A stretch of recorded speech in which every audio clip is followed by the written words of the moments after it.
Cinema al barri va néixer perquè els objectius que volíem assolir era la cohesió dels veïns i veïnes que n'hi havia, sobretot al voltant dels blocs. Vam pensar que el cinema era una activitat que podia fer aquesta feina, no? I les pel·lícules que fem són pel·lícules que tenen un contingut, no són pel·lícules massa comercials, diríem, no? Però que a la vegada puguin ser atractives i tractant els diferents temes que tenim a la societat, no? Sí que darrere de cada pel·lícula fem una miqueta de comentari, que la gent s'acostumi a quedar-se, a no sortir corrents i comentar una miqueta la pel·lícula, no?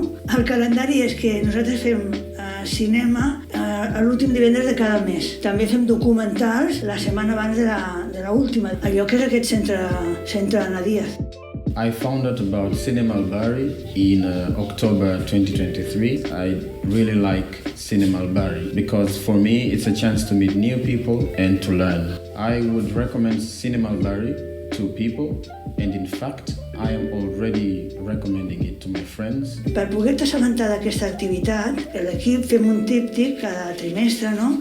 On hi ha les pel·lícules, les dues en castellà i una en català, i també fem cartells. Doncs la gent que muntem aquest projecte som diferents entitats del barri, com pot ser la Fundació, com pot ser Comecia, com pot ser el Centre d'Ana Díaz, la biblioteca, i a més està obert per qui tingui ganes de poder venir.